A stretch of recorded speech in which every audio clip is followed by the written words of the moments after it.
Feliz y bendecido día, aprendiendo un curso de milagros.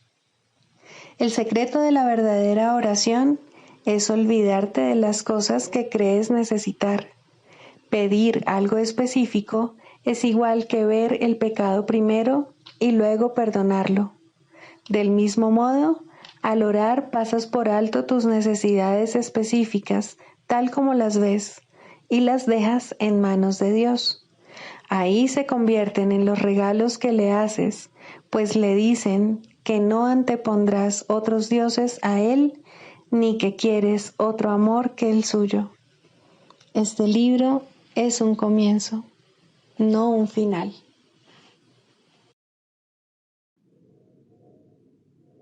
Del prefacio que postula, párrafo 8. Las relaciones especiales que se establecen en el mundo son destructivas, egoístas e infantilmente egocéntricas. Mas, si se le entregan al Espíritu Santo, pueden convertirse en lo más sagrado de la tierra, en los milagros que señalan el camino de retorno al cielo. El mundo utiliza las relaciones especiales como el último recurso en favor de la exclusión y como una prueba de la realidad de la separación. El Espíritu Santo las transforma en perfectas lecciones de perdón y las utiliza como un medio para despertarnos del sueño. Cada una representa una oportunidad de sanar nuestras percepciones y de corregir nuestros errores. Cada una es una nueva oportunidad de perdonarnos a nosotros mismos, perdonando a otros. Y cada una viene a ser una invitación más al Espíritu Santo y al recuerdo de Dios. Introducción. Este es un curso de milagros, es un curso obligatorio. Solo el momento en que decides tomarlo es voluntario. Tener libre albedrío no quiere decir que tú mismo puedas establecer el plan de estudios. Significa únicamente que puedes elegir lo que quieres aprender en cualquier momento dado. Este curso no pretende enseñar el significado del amor, pues eso está más allá de lo que se puede enseñar. Pretende, no obstante, despejar los obstáculos que impiden experimentar la presencia del amor, el cual es tu herencia natural. Lo opuesto al amor es el miedo, pero aquello que todo lo abarca no puede tener opuestos. Este curso puede, por lo tanto, resumirse muy simplemente de la siguiente manera. Nada real puede ser amenazado.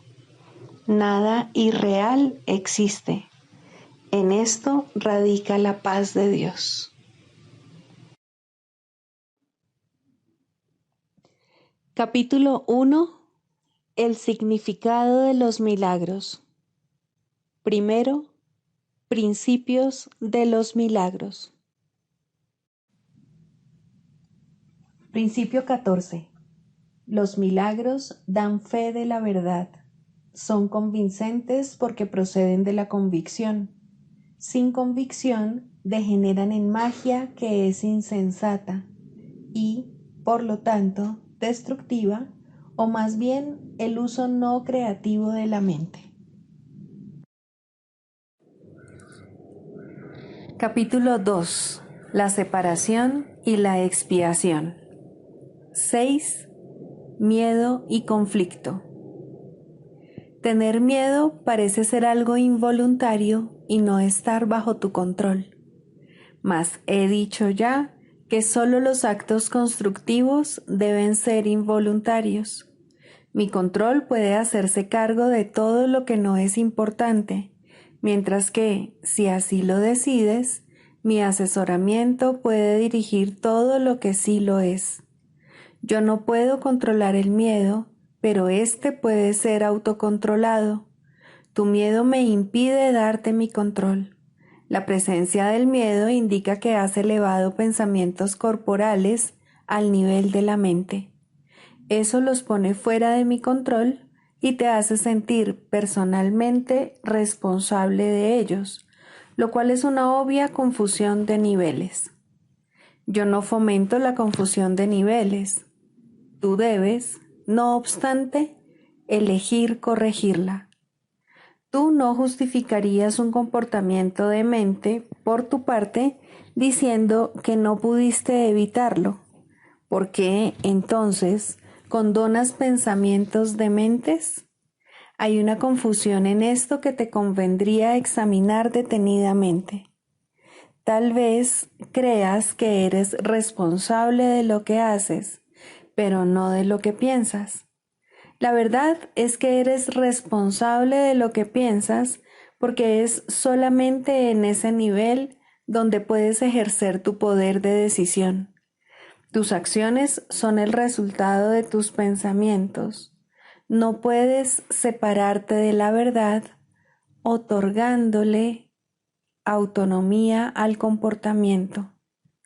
Este lo controlo yo automáticamente tan pronto como pongas tu pensamiento bajo mi dirección. Siempre que tienes miedo, es señal inequívoca de que le has permitido a tu mente crear falsamente y de que no me has permitido guiarla. De nada sirve pensar que controlando los resultados de cualquier pensamiento falso se pueda producir una curación. Cada vez que tienes miedo es porque has tomado una decisión equivocada. Esa es la razón por la que te sientes responsable de ello. Tienes que cambiar de mentalidad, no de comportamiento, y eso es cuestión de que estés dispuesto a hacerlo. No necesitas orientación alguna excepto a nivel mental. La corrección debe llevarse a cabo únicamente en el nivel en que es posible el cambio. El cambio no tiene ningún sentido en el nivel de los síntomas, donde no puede producir resultados. Deshacer el miedo es tu responsabilidad. Cuando pides que se te libere del miedo, estás implicando que no lo es. En lugar de ello, deberías pedir ayuda para cambiar las condiciones que lo suscitaron. Estas condiciones siempre entrañan el estar dispuesto a permanecer separado. A ese nivel, tú puedes evitarlo. Eres demasiado tolerante con las divagaciones de tu mente y condonas pasivamente sus creaciones falsas. El resultado particular no importa. Lo que importa es el error fundamental. La corrección es siempre la misma. Antes de decidir hacer algo, pregúntame si tu elección está de acuerdo con la mía. Si estás seguro de que lo está, no tendrás miedo. El miedo es siempre un signo de tensión que surge cuando hay conflicto entre lo que deseas y lo que haces. Esta situación se presenta de dos maneras. Primera, puedes elegir hacer cosas conflictivas, ya sea simultánea o sucesivamente. Esto da lugar a un comportamiento conflictivo, lo cual te resulta intolerable, porque la parte de la mente que quiere hacer otra cosa se enfurece. Segunda, puedes comportarte de acuerdo a cómo crees que debes, mas sin querer hacerlo realmente. Esto da lugar a un comportamiento congruente, pero conlleva gran tensión. En ambos casos, la mente y el comportamiento están en desacuerdo, lo cual da lugar a una situación en la que estás haciendo algo que realmente no quieres hacer. Esto suscita una sensación de coerción que normalmente produce furia y es muy probable que también dé lugar a proyecciones. Siempre que tienes miedo es porque aún estás indeciso. Tu mente se encuentra, por lo tanto, dividida y tu comportamiento inevitablemente se vuelve errático. La corrección a nivel de comportamiento puede cambiar el error del primer tipo al segundo, mas no elimina el miedo. Es posible alcanzar un estado en el que dejas que yo guíe tu mente sin ningún esfuerzo consciente por tu parte, mas ello requiere un grado de buena voluntad que tú aún no posees. El Espíritu Santo no puede pedirte que hagas más de lo que estás dispuesto a hacer. La fuerza para hacer lo que Él te pide procede de una firme resolución por tu parte. Hacer la voluntad de Dios no produce ninguna tensión una vez que reconoces que su voluntad es también la tuya. La lección en este caso es muy sencilla, aunque muy fácil de pasar por alto. Voy, por lo tanto, a repetirla y te exhorto a que escuches atentamente. Solo tu mente puede producir miedo. Hace eso cada vez que está en conflicto con respecto a lo que quiere, lo cual inevitablemente produce tensión, ya que existen discrepancias entre lo que quiere y lo que hace al respecto. Eso solo puede corregirse aceptando un objetivo unificado. El primer paso correctivo para deshacer el error es darse cuenta, antes que nada, de que todo conflicto es siempre una expresión de miedo. Dite a ti mismo que de alguna manera tienes que haber decidido no amar, ya que de otro modo el miedo no habría podido hacer presa en ti. A partir de ahí, todo el proceso correctivo se reduce a una serie de pasos pragmáticos dentro del proceso más amplio de aceptar que la expiación es el remedio. Estos pasos pueden resumirse de la siguiente forma. Reconoce en primer lugar que lo que estás experimentando es miedo. El miedo procede de una falta de amor. El único remedio para la falta de amor es el amor perfecto. El amor perfecto es la expiación. He subrayado que el milagro, la expresión de la expiación, es siempre un gesto de respeto del que es digno para con otro que también es digno. El reconocimiento de esa dignidad lo restablece la expiación. Resulta obvio, por lo tanto, que cuando tienes miedo, te has colocado a ti mismo en una posición en la que necesitas la expiación. Has actuado sin amor, al haber elegido sin amor. Esta es precisamente la situación para la que se instituyó la expiación. La necesidad del remedio inspiró su establecimiento. Mientras te limites a reconocer únicamente la necesidad del remedio, seguirás teniendo miedo. Sin embargo, tan pronto como aceptes el remedio, habrás deshecho el miedo. Así es como tiene lugar la verdadera curación. Todo el mundo experimenta miedo. Sin embargo, no se requeriría más que una pequeña dosis de recto pensar para que uno pudiese darse cuenta de por qué se produce. Son muy pocos los que aprecian el verdadero poder de la mente y nadie permanece totalmente consciente de él todo el tiempo. No obstante, si esperas librarte del miedo, hay algunas cosas que debes comprender y comprender plenamente. La mente es muy poderosa y jamás pierde su fuerza creativa. Nunca duerme, está creando continuamente. Es difícil reconocer la oleada de poder que resulta de la combinación de pensamiento y creencia, la cual puede literalmente mover montañas. A primera vista parece arrogante creer que posees tal poder, mas no es esa la verdadera razón de que no lo creas. Prefieres creer que tus pensamientos no pueden ejercer ninguna influencia real porque de hecho tienes miedo de ellos. Eso puede mitigar la conciencia de culpabilidad, pero a costa de percibir a la mente como impotente. Si crees que lo que piensas no tiene ningún efecto, puede que dejes de tenerle miedo, pero es bastante improbable que le tengas respeto. No hay pensamientos fútiles. Todo pensamiento produce forma en algún nivel.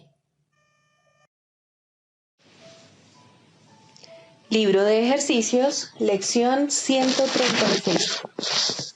La enfermedad es una defensa contra la verdad. Nadie puede sanar a menos que comprenda cuál es el propósito que aparentemente tiene la enfermedad, pues entonces comprende también que dicho propósito no tiene sentido. Al no tener la enfermedad causa ni ningún propósito válido, es imposible que exista. Una vez que se reconoce esto, la curación es automática, pues dicho reconocimiento desvanece esta ilusión sin sentido, valiéndose del mismo enfoque que lleva a todas las ilusiones ante la verdad y simplemente las deja allí para que desaparezcan. La enfermedad no es un accidente, al igual que toda defensa es un mecanismo de mente de autoengaño.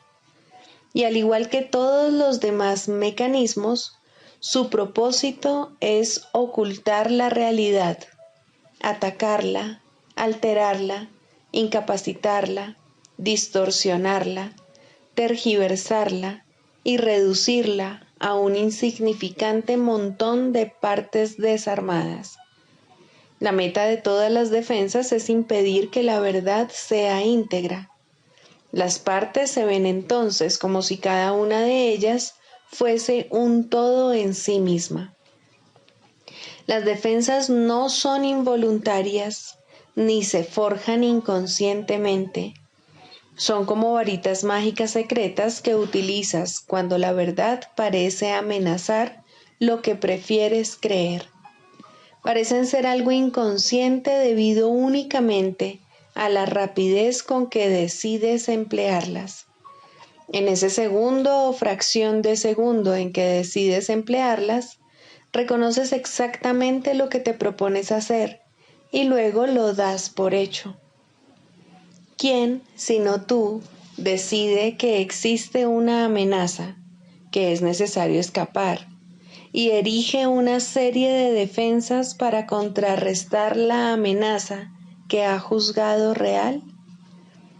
Todo esto no puede hacerse de manera inconsciente, mas una vez que lo has hecho, tu plan requiere que te olvides de que fuiste tú quien lo hizo, de manera que parezca ser algo ajeno a tu propia intención, un acontecimiento que no guarda relación alguna con tu estado mental, un desenlace que produce un efecto real en ti en vez de uno que tú mismo has causado. La rapidez con la que te olvidas del papel que desempeñas en la fabricación de tu realidad es lo que hace que las defensas no parezcan estar bajo tu control. Mas puedes recordar lo que has olvidado si estás dispuesto a reconsiderar la decisión que se encuentra doblemente sellada en el olvido.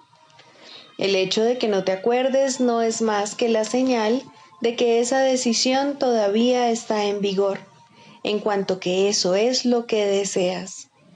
No confundas esto con un hecho. Las defensas hacen que los hechos sean irreconocibles. Ese es su propósito y eso es lo que hacen. Las defensas toman fragmentos de la totalidad, los ensamblan sin tener en cuenta la verdadera relación que existe entre ellos y de esta manera tejen ilusiones de una totalidad que no existe. Este proceso es lo que produce la sensación de amenaza y no cualquier resultado que pueda derivarse de él. Cuando se arrancan partes de la totalidad y se consideran como algo separado y como un todo en sí mismas, se convierten en símbolos que representan un ataque contra la totalidad, y al, en efecto, lograrlo, ésta no se puede volver a ver como la totalidad que es. Sin embargo, has olvidado que dichas partes solo representan tu decisión de lo que debe ser real, a fin de que ocupe el lugar de lo que sí es real. La enfermedad es una decisión, no es algo que te suceda sin tú mismo haberlo pedido y que te debilita y te hace sufrir. Es una decisión que tú mismo tomas, un plan que trazas cuando por un instante la verdad alborea en tu mente engañada y todo tu mundo parece dar tumbos y estar a punto de derrumbarse. Ahora enfermas para que la verdad se marche y deje de ser una amenaza para tus falsos castillos. ¿Por qué crees que la enfermedad puede escudarte de la verdad? Porque demuestra que el cuerpo no está separado de ti y que, por lo tanto, tú no puedes por menos que estar separado de la verdad. Experimentas dolor cuando el cuerpo lo experimenta y en ese dolor te vuelves uno con él. De esta manera, tu verdadera identidad queda a salvo y el extraño y perturbador pensamiento de que tal vez sea algo más que un puñado de polvo queda mitigado y silenciado. Pues fíjate, ese polvo puede hacerte sufrir, torcerte las extremidades y pararte el corazón, ordenándote que mueras y dejes de existir. De esta manera, el cuerpo es más fuerte que la verdad, la cual te pide que vivas, pero no puede imponerse a tu decisión de querer morir. Y así, el cuerpo es más poderoso que la vida eterna, el cielo más frágil que el infierno, y los designios de Dios para la salvación de su Hijo se ven contrarrestados por una decisión que es más fuerte que su voluntad. El Hijo no es más que polvo, el Padre no está completo, y el caos se sienta triunfante en su trono. Tal es el plan que has elaborado para tu propia defensa, y crees que el cielo se estremece ante ataques tan irracionales como estos, en los que Dios queda cegado por tus ilusiones, la verdad transformada en mentiras, y todo el universo hecho esclavo de las leyes que tus defensas quieren imponerle. Mas, ¿quién podría creer en ilusiones salvo el que las inventa? ¿Quién más podría verlas y reaccionar ante ellas como si fuesen la verdad? Dios no sabe nada de tus planes para cambiar su voluntad. El universo permanece indiferente a las leyes con las que has creído gobernarlo, y el cielo no se ha inclinado ante el infierno, ni la vida ante la muerte. Lo único que puedes hacer es elegir pensar que mueres o que sufres enfermedades o que de alguna manera tergiversas la verdad. Lo que ha sido creado no guarda relación alguna con eso. Las defensas son planes para derrotar lo que no puede ser atacado. Lo que es inalterable no puede cambiar. Y lo que es absolutamente impecable no puede pecar. Esta es la simple verdad. No ocurre a la fuerza ni al dominio. No exige obediencia ni intenta demostrar cuán fútiles y lamentables son tus intentos de planear defensas que la pudiesen alterar. La verdad solo desea brindarte felicidad, pues ese es su propósito. Quizá exhala un pequeño suspiro cuando rechazas sus dones, No obstante, sabe con absoluta certeza que recibirás lo que Dios dispone para ti. Este hecho es lo que demuestra que el tiempo es una ilusión, pues el tiempo te permite pensar que lo que Dios te ha dado no es verdad ahora mismo, como no puede por menos que serlo. Los pensamientos de Dios son totalmente ajenos al tiempo, pues el tiempo no es sino otra absurda defensa que ha surdido contra la verdad. Lo que Él dispone, no obstante, está aquí, y tú sigues siendo tal como Él te creó.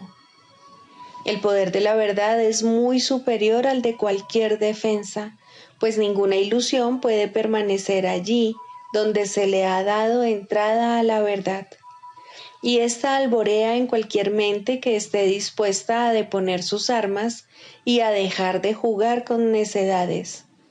La verdad se puede encontrar en cualquier momento, incluso hoy mismo, si eliges practicar, darle la bienvenida. Este es nuestro objetivo hoy. Dedicaremos un cuarto de hora en 2 ocasiones a pedirle a la verdad que venga y nos libere. Y la verdad vendrá, pues jamás ha estado separada de nosotros. Tan solo aguarda la invitación que hoy le hacemos. Introducimos dicha invitación con una plegaria de curación para que nos ayude a superar nuestra actitud defensiva y permita que la verdad sea como siempre ha sido. La enfermedad es una defensa contra la verdad. Aceptaré la verdad de lo que soy y dejaré que mi mente sane hoy completamente. La curación destellará a través de tu mente abierta a medida que la paz y la verdad se alcen para ocupar el lugar de la contienda y de las imaginaciones vanas. No quedará ni un solo rincón tenebroso que la enfermedad pueda ocultar y defender contra la luz de la verdad. No quedarán en tu mente figuras sombrías procedentes de tus sueños, ni sus absurdos y obscuros anhelos, cuyos propósitos dobles se persiguen descabelladamente. La mente sanará de todo deseo enfermizo que jamás haya tratado que el cuerpo obedeciera. Ahora el cuerpo está sano porque la fuente de la enfermedad está dispuesta a recibir alivio, y reconocerás que practicaste bien por lo siguiente. El cuerpo no sentirá nada en absoluto. Si has tenido éxito, no habrá sensación alguna de enfermedad o de bienestar, de dolor o de placer. La mente no responderá en absoluto a lo que el cuerpo haga. Lo único que se conserva es su utilidad y nada más. Tal vez no te des cuenta de que esto elimina los límites que le habías impuesto al cuerpo como resultado de los propósitos que le habías adjudicado. A medida que estos se dejan a un lado, el cuerpo tendrá suficiente fuerza para servir a cualquier propósito que sea verdaderamente útil. La salud del cuerpo queda plenamente garantizada porque ya no se ve limitado por el tiempo, por el clima o la fatiga, por lo que come o bebe, ni por ninguna de las leyes a que antes lo sometías.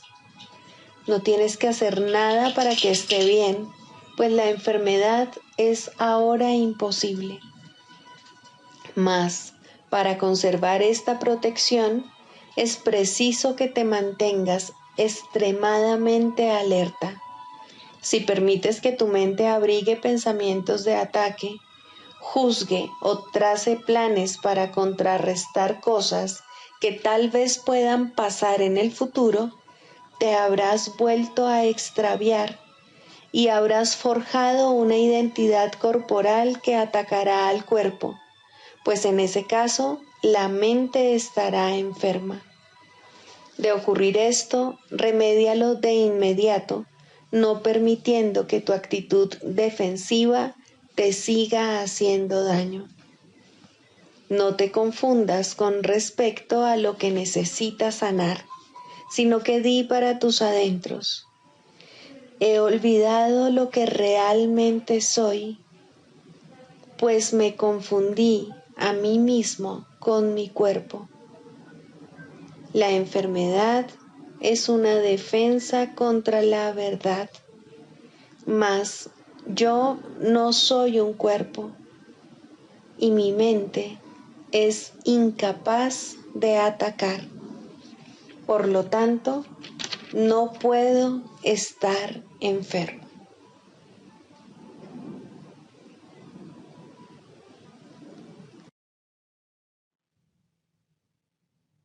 Del manual para el maestro, pregunta 4. ¿Cuáles son las características de los maestros de Dios? 6. Indefensión. Los maestros de Dios han aprendido a ser sencillos. No tienen sueños que tengan que defender contra la verdad. No tratan de forjarse a sí mismos. Su júbilo procede de saber quién los creó. ¿Y es acaso necesario defender lo que Dios creó? Nadie puede convertirse en un maestro de Dios avanzado hasta que no comprenda plenamente que las defensas no son más que absurdos guardianes de ilusiones descabelladas. Cuanto más grotesco es el sueño, más formidables y poderosas parecen ser sus defensas.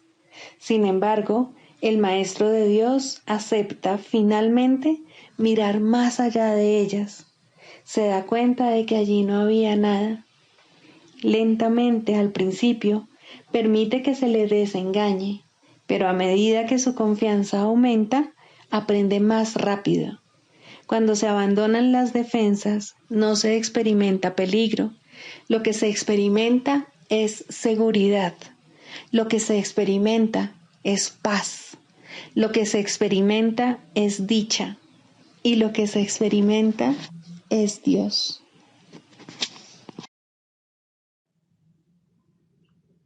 Manual para el maestro, pregunta 16. ¿Cómo debe pasar el día el maestro de Dios? Para un maestro de Dios avanzado, esta pregunta es irrelevante. No tiene un programa fijo, pues las lecciones cambian de día en día.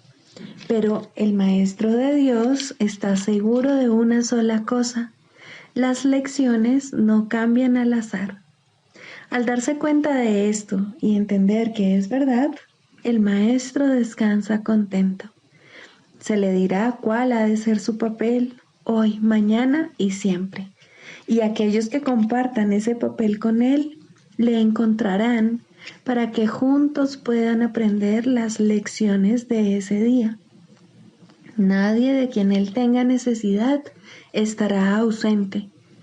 No se le enviará a nadie que no tenga un objetivo de aprendizaje ya establecido y que pueda aprender ese mismo día. Para el maestro de Dios avanzado, esta pregunta es, por consiguiente, superflua. Ya la planteó y ya se le contestó, y él se mantiene en continuo contacto con la respuesta. Ya lo tiene todo y ve desplegarse ante él, seguro y libre de obstáculos, el camino que tiene que recorrer. Pero, ¿qué ocurre con aquellos que todavía no han alcanzado la certidumbre que él posee? Esos aún no están listos para una falta de estructura así. ¿Qué es lo que tienen que hacer para aprender a entregarle el día a Dios? Hay algunas reglas generales a seguir, aunque cada cual debe usarlas a su manera como mejor pueda. Las rutinas como tales son peligrosas porque se pueden convertir fácilmente en dioses por derecho propio y amenazar los mismos objetivos para los que fueron establecidas. Se puede decir, por lo tanto, que en términos generales es mejor comenzar el día bien. Siempre es posible, no obstante, comenzar de nuevo si no se comenzó debidamente. Con todo, es obviamente ventajoso comenzarlo bien y de esa manera ahorrar tiempo.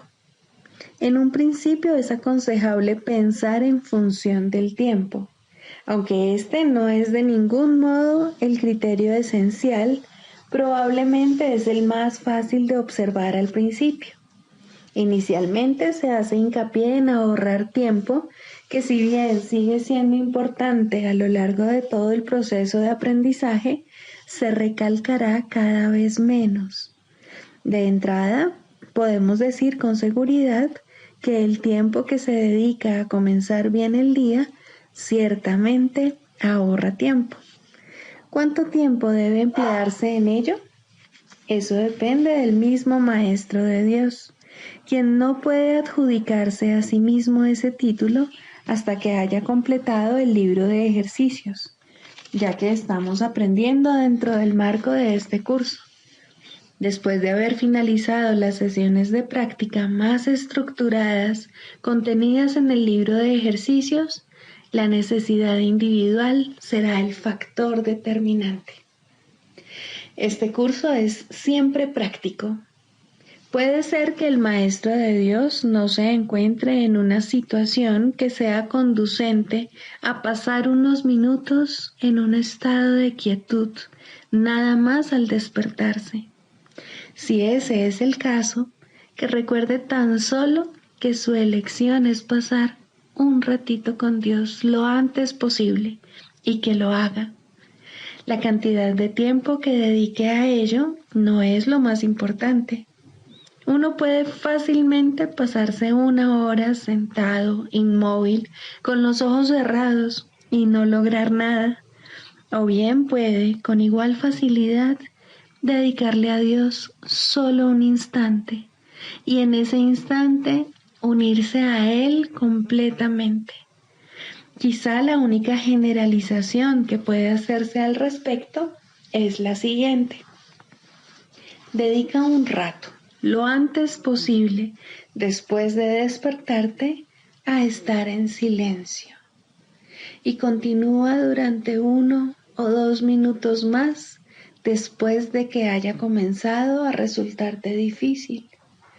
Probablemente descubrirás que la dificultad disminuye y desaparece.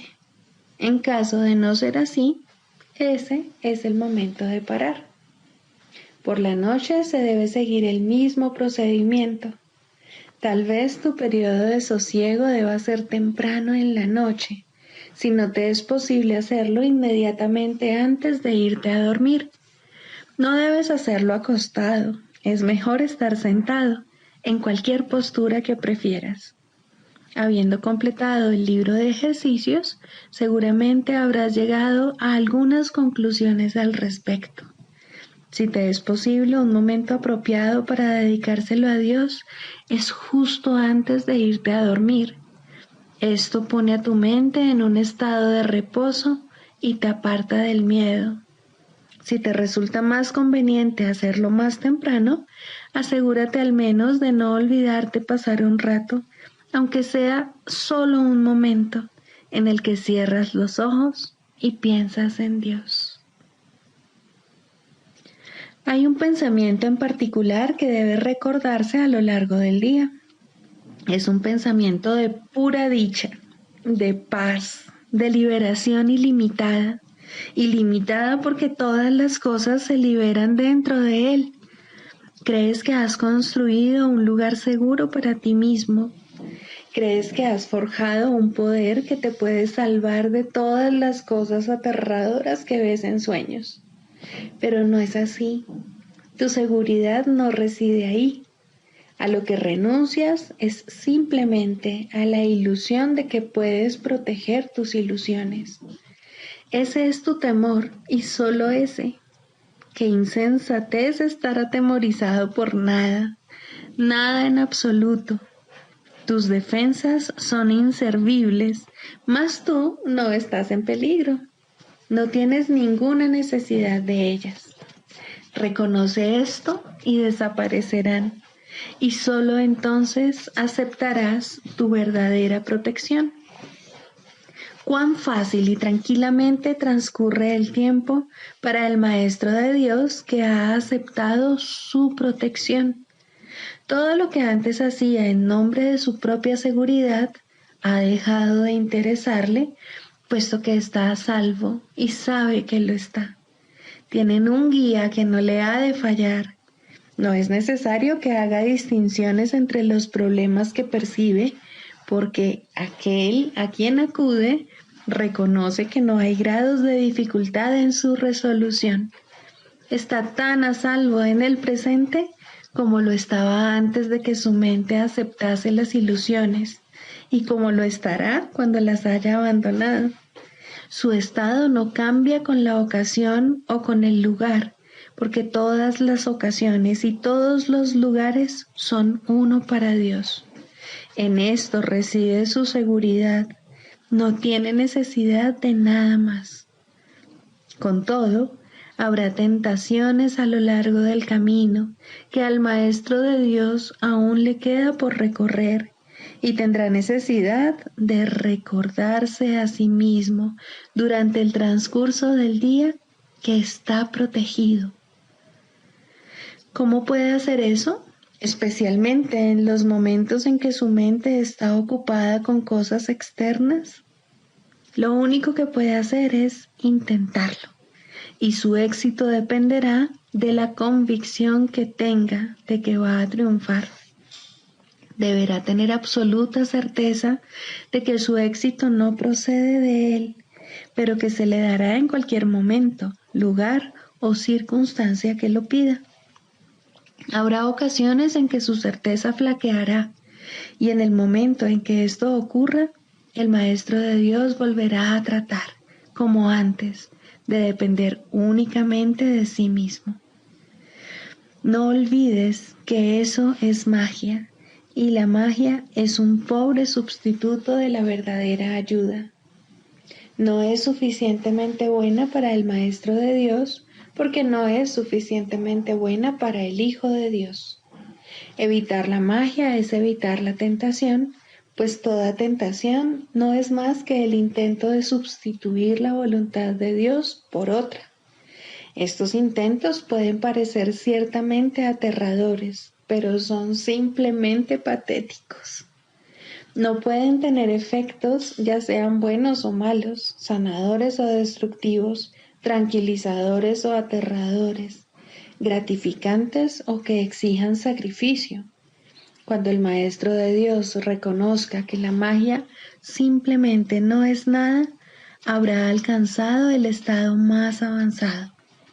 Todas las lecciones intermedias no hacen sino conducirle a este estado y facilitar el que este objetivo esté más cerca de reconocerse, pues cualquier tipo de magia, sea cual sea su forma, es simplemente impotente. Su impotencia explica por qué es tan fácil escaparse de ella. Es imposible que lo que no tiene efectos pueda aterrorizar. No hay nada que pueda sustituir a la voluntad de Dios.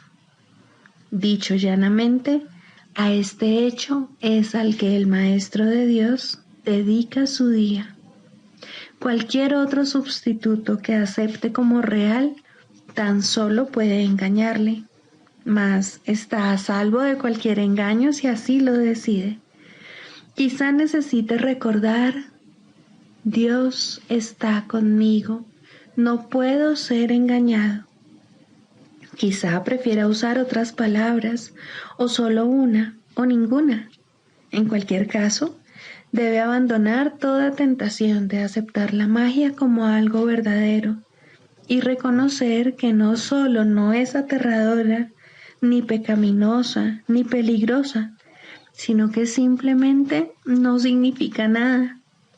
Al estar arraigada en el sacrificio y la separación, que no son más que dos aspectos de un mismo error, el Maestro de Dios elige simplemente renunciar a todo lo que nunca tuvo, y a cambio de ese sacrificio, entre comillas, se le restaura el cielo en su conciencia. ¿No te gustaría un intercambio así? El mundo lo haría gustosamente si supiera que se puede hacer. Los maestros de Dios son los que deben enseñarle que sí se puede, y por lo tanto, su función es asegurarse de que ellos mismos lo hayan aprendido. No hay otro riesgo durante el día, excepto el de poner tu confianza en la magia, pues solo eso conduce al dolor. No hay más voluntad que la de Dios. Sus maestros saben que esto es así y han aprendido que todo lo demás es magia. Lo que mantiene viva la creencia en la magia es la ilusión simplista de que la magia da resultado. Los maestros de Dios deben aprender a detectar las diversas formas de magia a lo largo de todo su entrenamiento, cada día y cada hora, e incluso cada minuto y cada segundo, y a percibir el hecho de que no significan nada. Cuando se las deja de temer, desaparecen, y así se vuelve a abrir la puerta del cielo, y su luz puede volver a irradiar sobre la mente que se encuentra en paz.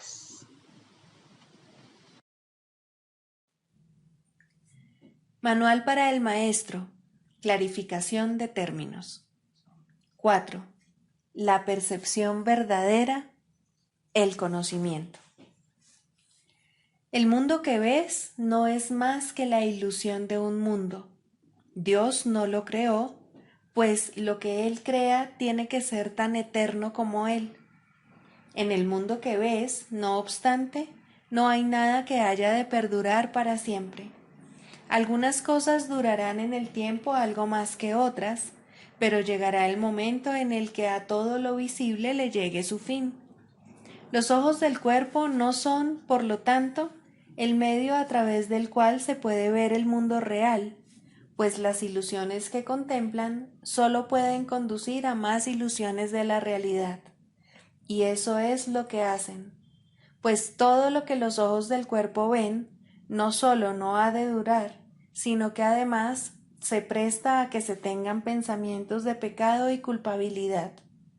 Todo lo que Dios creó, por otra parte, está por siempre libre de pecado y por ende, por siempre libre de culpabilidad. El conocimiento no es el remedio para la percepción falsa, puesto que al proceder de distintos niveles jamás pueden encontrarse. La única corrección posible para la percepción falsa es la percepción verdadera. Esta no perdurará, pero mientras dure, su propósito será sanar. La percepción verdadera es un remedio que se conoce por muchos nombres. El perdón, la salvación, la expiación y la percepción verdadera son todos una misma cosa. Son el comienzo de un proceso cuyo fin es conducir a la unicidad que los trasciende a todos. La percepción verdadera es el medio por el que se salva al mundo de las garras del pecado, pues el pecado no existe. Y esto es lo que la percepción verdadera ve. El mundo se yergue como un sólido muro ante la faz de Cristo, pero la percepción verdadera lo ve solo como un frágil velo, tan fácil de descorrer que no podría durar más de un instante. Por fin se ve el mundo tal como es, y ahora no puede sino desaparecer, pues en su lugar ha quedado un espacio vacío que ha sido despejado y preparado. Donde antes se percibía destrucción, aparece ahora la faz de Cristo, y en ese instante el mundo queda olvidado, y el tiempo acaba para siempre al disolverse el mundo en la nada de donde provino. Un mundo perdonado no puede durar mucho. Era la morada de los cuerpos, pero el perdón mira más allá de ellos. En eso radica su santidad. Así es como sana. El mundo de los cuerpos es el mundo del pecado, pues sólo si el cuerpo existiese, sería posible el pecado. El pecado acarrea culpabilidad tan irremediablemente como el perdón acaba con ella. Y una vez que ha desaparecido todo rastro de culpabilidad, ¿qué queda que pueda seguir manteniendo al mundo separado y fijo en su lugar? Pues la idea de lugar habrá desaparecido también junto con el tiempo. El cuerpo es lo único que hace que el mundo parezca real, pues, al ser algo separado, no puede permanecer donde la separación es imposible. El perdón prueba que es imposible porque no lo ve, y lo que entonces pasas por alto deja de ser comprensible para ti, tal como una vez estabas seguro de su presencia. Este es el cambio que brinda la percepción verdadera. Lo que antes se había proyectado afuera, ahora se ve adentro, y ahí el perdón deja que desaparezca. Ahí se establece el altar al Hijo, y ahí se recuerda a su Padre. Ahí se llevan todas las ilusiones ante la verdad y se depositan ante el altar. Lo que se ve como que está afuera no puede sino estar más allá del alcance del perdón, pues parece ser por siempre pecaminoso. ¿Qué esperanza puede haber mientras se siga viendo el pecado como algo externo? ¿Qué remedio puede haber para la culpabilidad? Mas, al ver a la culpabilidad y al perdón dentro de tu mente, estos se encuentran juntos por un instante, uno al lado del otro, ante un solo altar. Ahí, por fin, la enfermedad y su único remedio se unen en un destello de luz curativa. Dios ha venido a proclamar lo que es suyo. El perdón se ha consumado. Y ahora el conocimiento de Dios, inmutable, absoluto, puro y completamente comprensible, entra en su reino. Ya no hay percepción, ni falsa ni verdadera. Ya no hay perdón, pues su tarea ha finalizado. Ya no hay cuerpos, pues han desaparecido ante la deslumbrante luz del altar del Hijo de Dios. Dios sabe que ese altar es el suyo, así como el de su Hijo. Y ahí se unen, pues ahí el resplandor de la faz de Cristo ha hecho desaparecer el último instante del tiempo, y ahora la última percepción del mundo no tiene propósito ni causa, pues ahí donde el recuerdo de Dios ha llegado finalmente, no hay jornada, ni creencia en el pecado, ni paredes, ni cuerpos, y la sombría atracción de la culpabilidad y de la muerte se extingue para siempre. Oh hermanos míos, si tan solo supierais cuánta paz os envolverá y os mantendrá a salvo, puros y amados en la mente de Dios, no haríais más que apresuraros a encontraros con Él en su altar. Santificados sean vuestros nombres y el suyo, pues se unen ahí, en ese santo lugar. Ahí Él se inclina para elevaros hasta Él, liberándoos de las ilusiones para llevaros a la santidad, liberándoos del mundo para conduciros a la eternidad, liberándoos de todo temor y devolviéndoos al amor. Quinto, el proceso de la sanación. Aunque la verdad es simple, de todas maneras se le tiene que enseñar a aquellos que ya han perdido su camino en interminables laberintos de complejidad. Esta es la gran ilusión. En su estela viene la inevitable creencia de que, para estar seguro, uno debe controlar lo desconocido. Esta extraña creencia se basa en ciertos pasos que nunca llegan a la conciencia.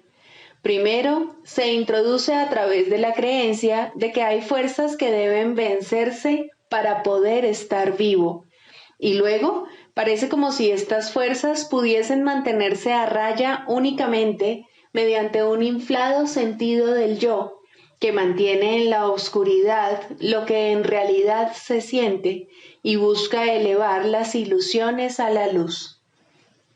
Recordemos que los que vienen a nosotros en busca de ayuda están severamente atemorizados. Lo que creen que ayudará solo puede hacer daño. Lo que creen que les hará daño es lo único que puede ayudar. El progreso se vuelve imposible hasta que el paciente es persuadido de invertir su torcida manera de ver el mundo, su torcida manera de verse a sí mismo.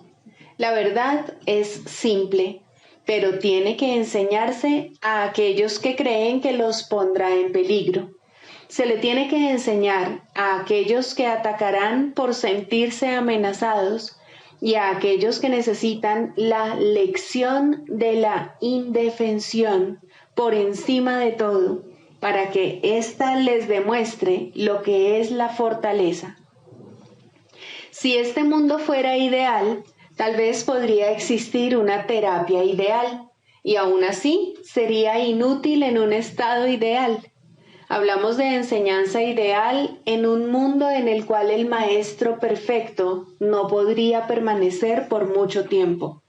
El perfecto psicoterapeuta es solo un destello de un pensamiento aún no concebido, pero de todas maneras hablamos de lo que puede hacerse todavía para ayudar a los locos dentro de los límites de lo realizable. Mientras estén enfermos, pueden y deben ser ayudados. Nada más que eso se le pide a la psicoterapia. Nada menos que todo lo que tiene para dar es digno del terapeuta, pues Dios mismo le ofrece a su hermano como su Salvador del mundo. La sanación es santa. Nada en el mundo es más santo que ayudar a alguien que pide ayuda. Y en este intento, aunque sea limitado, aunque carezca de sinceridad, los dos se acercan mucho a Dios. Donde dos se han unido para la sanación, allí está Dios. Y Él ha garantizado que en verdad los escuchará y les responderá. Pueden estar seguros de que la sanación es un proceso que Él dirige, pues está de acuerdo con su voluntad. Tenemos su palabra para guiarnos mientras tratamos de ayudar a nuestros hermanos. No olvidemos que por nosotros solos somos impotentes y apoyémonos en una fuerza que está más allá de nuestro limitado alcance con respecto a qué enseñar y a cómo debemos aprenderlo. Un hermano que busca ayuda puede traernos regalos más allá de las alturas percibidas en sueño alguno. Nos ofrece la salvación, pues viene a nosotros como Cristo y Salvador. Lo que Él pide lo está pidiendo a Dios a través de Él, y lo que hacemos por Él se convierte en el regalo que le damos a Dios.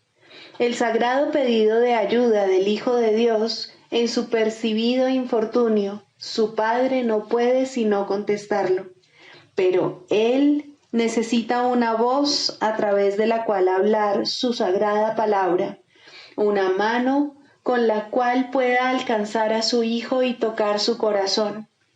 En un proceso como ese, ¿quién podría no sanarse? Esta interacción sagrada es el plan de Dios mismo, por medio del cual su Hijo es salvado.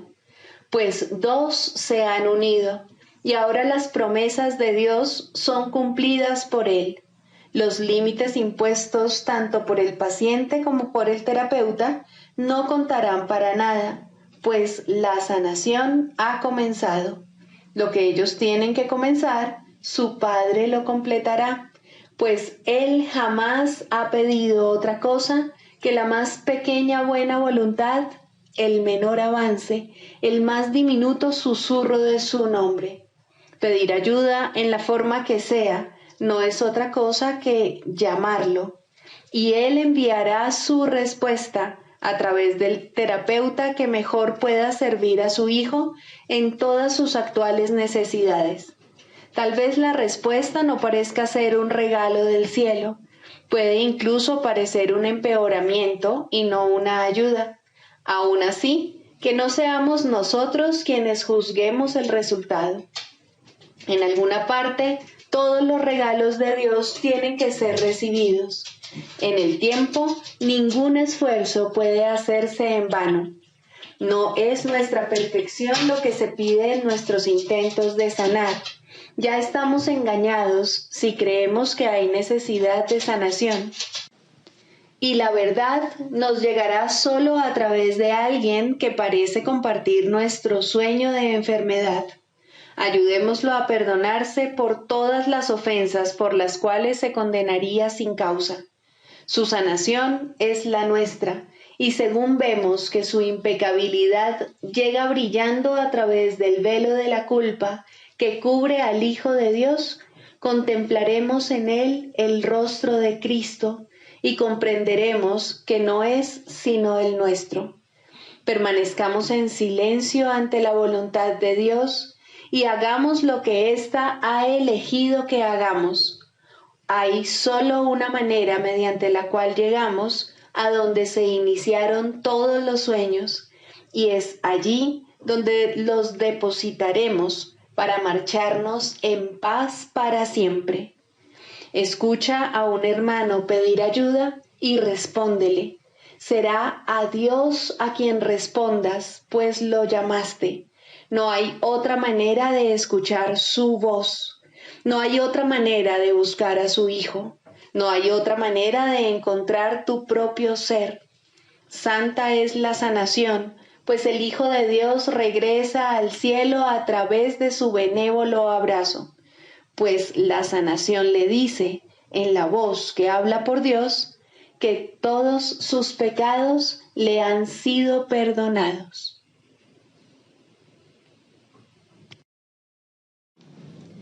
El canto de la oración, tercero, el perdón para salvar. El perdón para salvar tiene una forma y solo una. No pide prueba alguna de inocencia ni pago de ninguna clase. No discute ni evalúa los errores que desea pasar por alto. No ofrece regalos falsamente ni promete libertad mientras ordena la muerte. ¿Acaso iba Dios a engañarte? Él solo te pide que tengas confianza y la buena voluntad de aprender cómo llegar a ser libre. Él ofrece su maestro a quien quiera que pida y busque comprender la voluntad de Dios. Su buena disposición para dar está más allá de tu comprensión y de tu simple alcance. No obstante, Él ha dispuesto que aprendas el camino que te lleva a Él, y lo que Él dispone goza de certeza. Criatura de Dios, los regalos de Dios son tuyos, no por razón de tus planes, sino por su santa voluntad. Su voz te enseñará lo que es el perdón y cómo concederlo tal como Él dispone se debe hacer. Por lo tanto, no busques comprender lo que todavía está más allá de tu alcance, sino más bien deja que ello sea la forma de conducirte allí donde los ojos de Cristo se convierten en la manera de ver que eliges. Abandona todo lo demás, pues no hay nada más.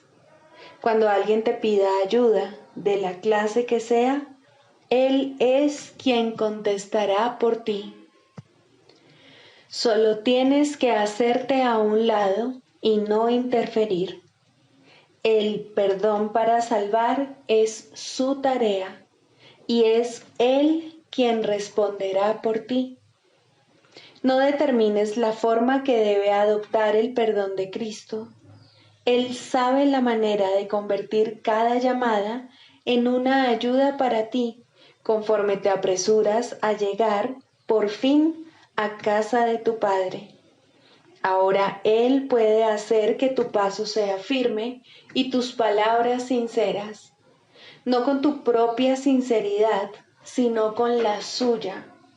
Deja que Él se haga cargo de cómo vas a perdonar, y así cada ocasión será para ti un paso más en dirección al cielo y a la paz. ¿No estás cansado del cautiverio? Dios no eligió esta amarga senda para ti. Lo que has elegido todavía puede deshacerse, pues la oración es misericordiosa y Dios es justo. La suya es una justicia que Él puede entender, pero tú aún no puedes. De todos modos, Él te dará los medios para que aprendas de Él y llegues por fin a entender que la condenación no es real y que fabrica ilusiones en su propio malvado nombre. Sin embargo, la forma que los sueños parecen adoptar es irrelevante. Las ilusiones no son ciertas. Solo la voluntad de Dios es verdad y tú eres uno con Él en voluntad y propósito. Aquí terminan todos los sueños. ¿Qué debo hacer por tu santo Hijo? Debe ser lo único que preguntes siempre que se requiera tu ayuda y se busque el perdón. No necesitas juzgar la forma en que se te pide, y no seas tú quien determina la manera en la que el perdón debe llegar para salvar al Hijo de Dios. La luz de Cristo en él es su liberación, y es esta la que responde a su llamada. Perdónalo tal como el Cristo decide que debes hacerlo, y contémplalo a través de sus ojos, y también habla por él. Él conoce la necesidad, la pregunta y la respuesta, y te dirá exactamente qué debes hacer, en palabras que puedas entender y también utilizar. No confundas su función con la tuya. Él es la respuesta, tú el que escucha. ¿Y acerca de qué te habla Él? Acerca de la salvación y del regalo de paz, acerca del fin del pecado, del fin de la culpa y del fin de la muerte, y acerca del papel que el perdón ocupa en Él. Limítate a escuchar, pues Él será escuchado por todo aquel que invoque su nombre y ponga su perdón en sus manos. Se le ha dado el perdón para que lo enseñe, para que lo salve de la destrucción y para hacer que los medios empleados para la separación, el pecado y la muerte se conviertan de nuevo en el santo regalo de Dios. La oración es su propia mano derecha, liberada para salvar conforme se le permite al verdadero perdón proceder de su eterna vigilancia y amor. Escucha y aprende y no juzgues. Es a Dios a quien te diriges para oír lo que debes hacer. Su respuesta será clara como el día, mas su perdón no es lo que tú crees que es. Pero Él lo sabe y eso es suficiente. El perdón tiene un maestro que no fracasa en nada. Considera esto por un momento y no intentes juzgar el perdón ni limitarlo a un marco mundano. Deja que se eleve hasta Cristo, quien lo acepta como un regalo para Él. Él no te dejará sin consuelo, ni dejará de enviarte sus ángeles desde lo alto para que te respondan en su propio nombre. Él está junto a la puerta, para la que el perdón es la única llave. Dásela a Él para que la use en tu lugar, y verás la puerta abrirse silenciosamente, revelándote la radiante faz de Cristo. Contempla a tu hermano ahí, tras la puerta, el Hijo de Dios, tal como Él lo creó. Sigamos a Jesús haciendo del perdón algo tan natural como respirar y algo tan vital como el aire. Amén.